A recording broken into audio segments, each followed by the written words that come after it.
జై శ్రీరామ్, జై శ్రీరామ్. ఇగో ఇప్పుడే అనుండి ముందు రాను కాంగ్రెస్ గవర్నమెంట్ వచ్చిందంటే జై శ్రీరామ్, జై హనుమాన్ ర్యాలీలు, జై శ్రీరామ్ అననీయరు, ర్యాలీలు పెట్టనీయరు. అందుకని ఇప్పుడే గట్టిగా నుండి జై శ్రీరామ్, జై శ్రీరామ్. అది వచ్చేది లేదు, తీసేది లేదు గవర్నమెంట్ కానీ కాంగ్రెస్ వాళ్ళది. పడమడన సూర్యుడు ఉదయించారట, రాహుల్ గాంధీ ఈ జన్మకి ప్రధానమంత్రి కాడట. ఇక ఈ నామినేషన్ కార్యక్రమానికి విచ్చేసిన उत्तराखंड मुख्यमंत्री आदरणीय पुष्कर सिंह धामी जी को हल्दी के गढ़ में आपका स्वागत है। पेदलू डॉक्टर लक्ष्मण गारू, राकेश रेड्डी गारू, धनपाल सूर्यनारायण गुप्ता गारू, वेदिक మీద ఉన్న పెద్దలందరికీ, నాయకులందరికీ, ఈ కార్యక్రమానికి విచ్చేసిన నా తోటి కార్యకర్త సోదరులందరికీ కూడా చేతులు జోడించి నమస్కారాలు తెలియజేస్తూ 2019లో రైతుల ఆశీర్వాదంతో, యువకులు యువకుల ఆశీర్వాదంతో, ఎన్ఆర్ఐల సహకారంతో, మహిళల ఆశీర్వాదంతో నన్ను మీరందరూ మెంబర్ ఆఫ్ పార్లమెంట్ గా ఎన్నుకోవడం జరిగింది.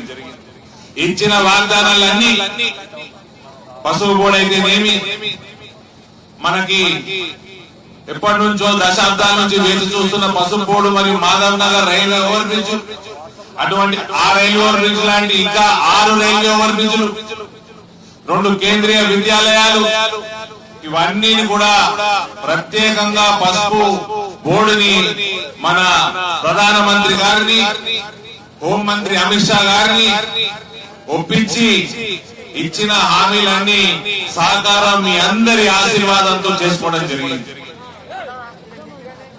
ఇక మనకు మన ప్రాంతంలో నేషనల్ హైవేలు, స్టేట్ హైవేస్, గ్రామీణ సడక్ యోజనలు, ఇవన్నీ వేల కోట్లతోటి మనం అందరం వేగవంతంగా చేసుకున్నాం, పూర్తి చేసుకున్నాం. ఇంకా పనులు కూడా కొనసాగుతా ఉన్నాయి. అదే రకంగా రానున్న కాలంలో కూడా మనకు చేసుకోవాల్సిన చాలా కార్యక్రమాలు ఉన్నాయి, పనులు ఉన్నాయి. కానీ ఇప్పటి వరకు 5 సంవత్సరాలలో ఏ ఒక్క చిన్న అవినీతి మరక లేకుండా మనము వేల కోట్ల రూపాయల అభివృద్ధిని మనం ఇందూరు పార్లమెంట్ లో చేసుకోవడం జరిగింది.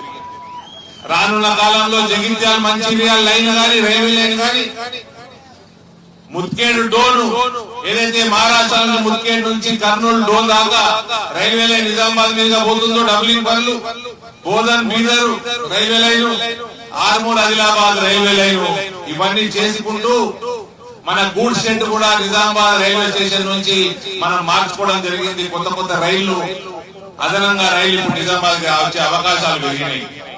రానున్న కాలంలో రెగ్యులర్ గా మనము బాంబేకి, ఢిల్లీకి, రాజస్థాన్ కి, అయోధ్యకి, కాశీకి మనం ఇందూరు గడ్డ మీద నుంచి రైళ్లు నడిపించుకోవాల్సిన అవసరం ఉంది. ఈ ప్రాంతంలో మీ అందరి ఆశీర్వాదంతో, నా కార్యకర్త సోదరుల సహకారంతో భారతీయ జనతా పార్టీని కూడా మనం చాలా బలంగా ఈ ప్రాంతంలో మనం చేసుకోవడం జరిగింది. చక్రాన్పల్లిలో ఎయిర్పోర్ట్ కూడా వేగవంతంగా పూర్తి చేసుకోవాల్సిన అవసరం ఉంది. ఇక్కడ ల్యాండ్ అక్విజిషన్ పనులు రాష్ట్ర ప్రభుత్వం వేగవంతంగా పని చేస్తలేదు కాబట్టి రాష్ట్ర ప్రభుత్వం పైన కూడా పోరాడి మనం ఈ ఎయిర్పోర్ట్ కూడా తొందరగా పూర్తి చేసుకోవాల్సిన అవసరం ఉంది. మన ఎన్ఆర్ఐ సోదరులు లక్షల మంది మనకి ఇవాళ ఈ ఎండకి మనం తట్టుకోలేకపోతున్నాము, ఎయిర్ కూలర్లు పెడితే కూడా తట్టుకోలేకపోతున్నాము. ఎండలల్లా, గల్ఫ్లల్లా పాపం వాళ్ళ పొట్ట కూటి కోసం లక్షల మంది నా సోదరులు ఆ ప్రాంతంలో ఉన్నారు, ఎడార్ల పనిచేస్తున్నారు. ఏ కాంగ్రెస్ పార్టీ గాని, ఏ బీఆర్ఎస్ పార్టీ గాని దశాబ్దాల నుంచి వాళ్ళని పట్టించుకోలేదు.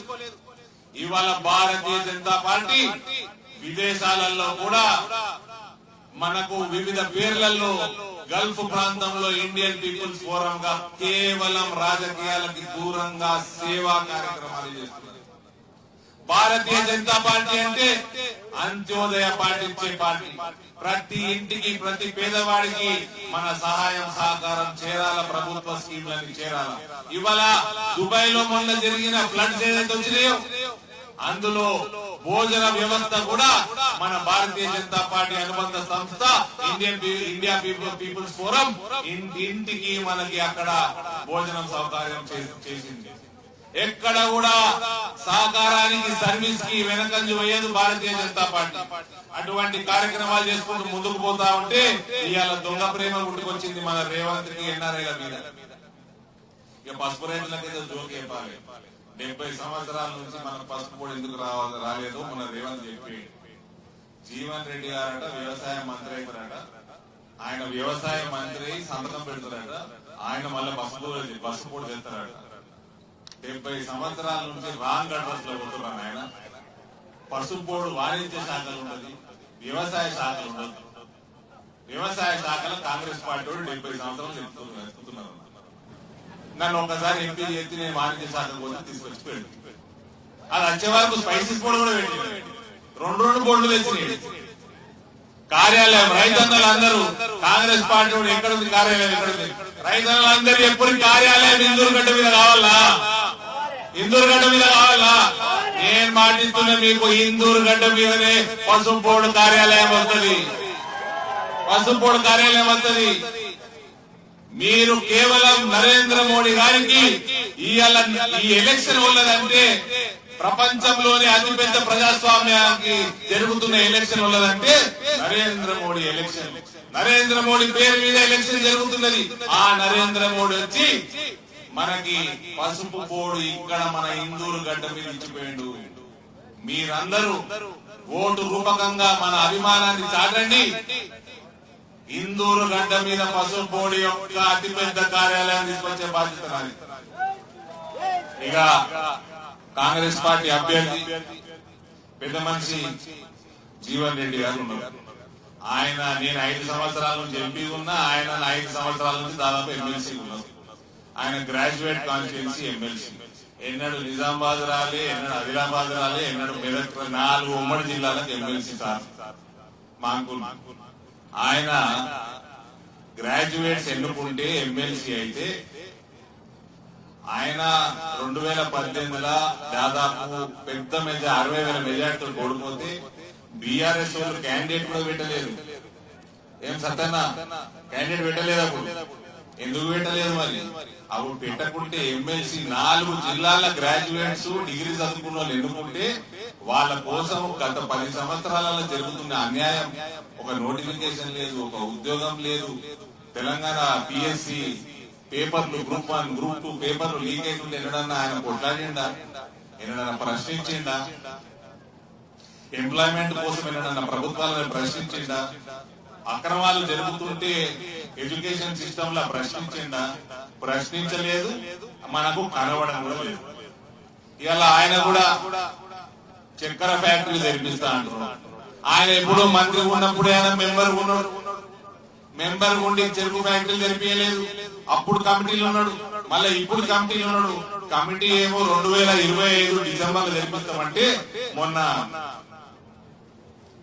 రేవంత్ రెడ్డి గారు ఇక్కడికి వచ్చి సెప్టెంబర్ 17న తెరిపిస్తామని ఆయన అంటాడు. మరి మీరేసిన కమిటీ ఏమో వచ్చే సంవత్సరం డిసెంబర్ అంటారు. ముఖ్యమంత్రి ఏమో ఇక్కడ వచ్చి ఓట్ల కోసం అబద్దాలు ఆడుతున్నాడు. ఆ అబద్దాలు కూడా రాకేష్ రెడ్డి గారు చెప్పినట్టు మన దేవుళ్ళ మీద ఒట్టేస్తున్నాడు. మన దేవుళ్ళ మీద ఒట్టేస్తున్నాడు. టోపీ పెట్టు, అల్లా మీద ఒట్టే, ఇది దమ్ముంటే. మన అంటే హిందువులని ఎంత చులకనైందో నేను ఇంకా చూపుతా మీకు. ఎన్ఆర్ఐలను పట్టించుకోలే, చెరుకు రైతులను పట్టించుకోలే, పసుపు రైతులను పట్టించుకోలే. ఎవడైనా 3-4 పనులు చేసి నేను 10 పనులు చేస్తా అంటే, లేదా 10 పనులు చేసిన 5 పనులు చేస్తా అంటే నమ్ముతారు. కానీ 45 సంవత్సరాల సుదీర్ఘ రాజకీయ జీవితంలో ఒక్క యాది పెట్టుకునే పని కూడా చేయలేదు కాంగ్రెస్ అభ్యర్థి గారు. ఇవాళ ఇక బీఆర్ఎస్ అభ్యర్థులు, బీఆర్ఎస్ పార్టీ గురించి మాట్లాడే సమయం లేదు, మనకు ముందే మాట్లాడాల్సిన అవసరం కూడా లేదు. ఇక 3 ఎంపీ అభ్యర్థులు మీ ముందర ఉన్నారన్నా, ఎవరు ఎట్లా పనిచేసిండ్రు, ఎవరు వాగ్దానాలు నెరవేర్చుకున్నారు, ఇవన్నీ కూడా మేము ముందరుండి ఏ ఒక్క భూ కబ్జా చేయలేదు మేము, ఎవరిని బెదిరియలేదు మేము, ఏ అవినీతి చేయలేదు మేము. ఇవన్నీ కూడా 5 సంవత్సరాల పనితీరు మీరు చూసుకున్నారు. కాబట్టి మీరందరూ కూడా భారతీయ జనతా పార్టీ ఓటేయాల్సిందని కోరుతుంటూ, నరేంద్ర మోడీ గారు మన దేశాన్ని 5వ అతి పెద్ద ఆర్థిక వ్యవస్థగా తీర్చిదిద్దడం, చంద్రయాన్, మంగళయాన్ మొత్తం అన్ని ప్రపంచంలో ఉన్న దేశాలన్నీ అధినేతలందరూ వచ్చి ఇవాళ మోడీ బాస్ అంటారు. అటువంటి మనకి ప్రపంచంలోనే కరోనా వచ్చి, మహమ్మారి వచ్చి ప్రపంచం కింద మీద అవుతున్న సమయంలో ప్రతి ఒక్క భారతీయుడికి వ్యాక్సిన్ ఇచ్చి కాపాడుతున్న నాయకుడు నరేంద్ర మోడీ. అదే రకంగా మన దేశంలోనే కాదు, పేద దేశాలను ఆదుకున్నాడు. ఆదర్శవంతమైన నాయకుడిగా నిలిచి ప్రజాదరణ కలిగిన నాయకుడిగా కీర్తింపబడుతా ఉన్నాడు ఇలా ప్రపంచంలో. అటువంటి నాయకుడు ఎన్నిక జరుగుతా ఉంది.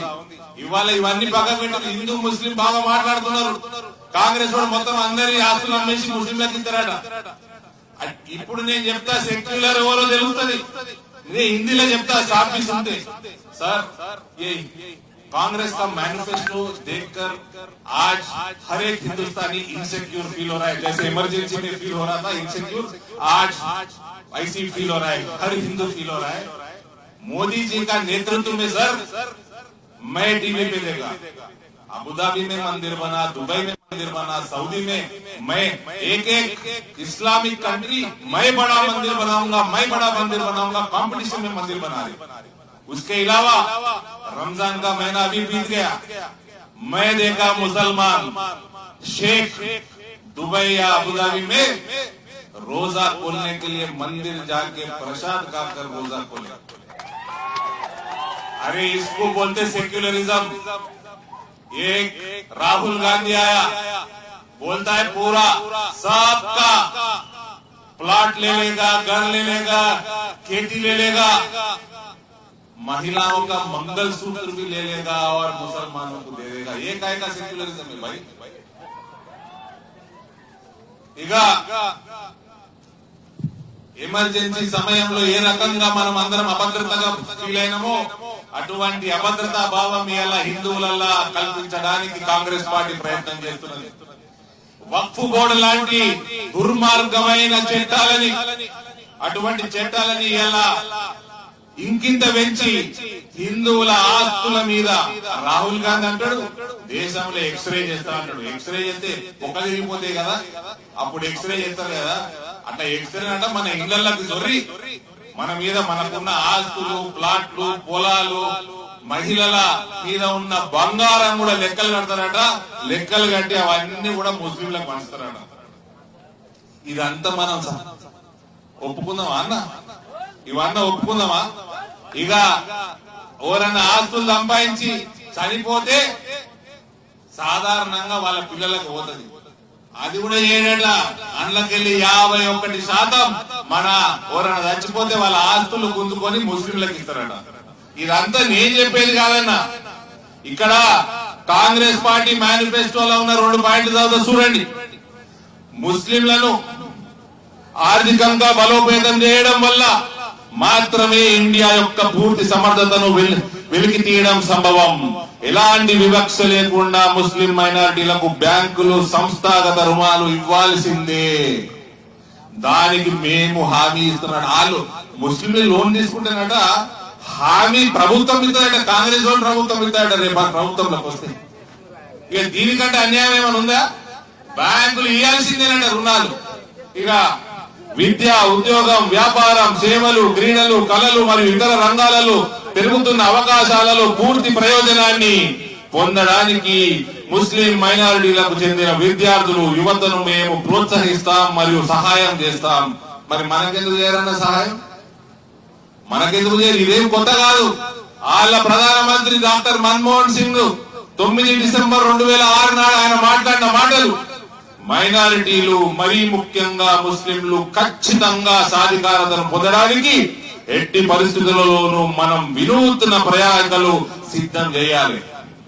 అభివృద్ధి ఫలాలు ముస్లింలకు సమానంగా పంచబడాలి.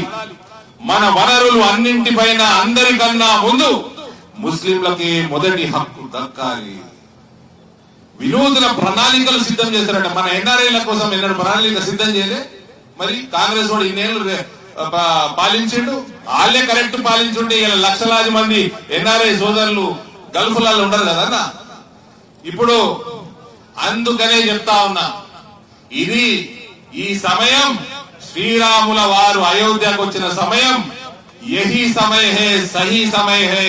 ఇదే సమయంలో మనం సిటిజన్షిప్ అమెండ్మెంట్ యాక్ట్ మనం ఇంప్లిమెంట్ చేసుకోవాలా, ఎన్ఆర్సీ ఇంప్లిమెంట్ చేయాలా, ఇక్కడ ఉన్న బంగ్లాదేశ్ రోహింగ్యాలని మొత్తం ఇడికి వెళ్ళగొట్టాలా, అదే రకంగా పాపులేషన్ కంట్రోల్ చేసుకోవాలా, అదే రకంగా యూనిఫామ్ సివిల్ కోడ్ తీసుకొచ్చి మన అందరు హిందువుల భవిష్యత్తును కాపాడుకోవాల్సిన బాధ్యత మనందరూ. శ్రీరాములు వారు ఇక్కడికి వచ్చిన సమయం ఇది. ఇదే సమయం, యహీ సమయ హే, సహీ సమయ హే. మన జీవితంలో అతిపెద్ద అతి ముఖ్యమైన ఎన్నిక ఇది. మన కాంగ్రెస్ అభ్యర్థి ఏం తక్కువ కాదు. మొన్న టోపీలు పెట్టిండు, రోడ్ ఎక్కిండు. బంగ్లాదేశ్ వాళ్ళకి రోహింగ్యాలకు కూడా ఇక్కడ పౌరసత్వం ఇవ్వాలంటున్నాడు.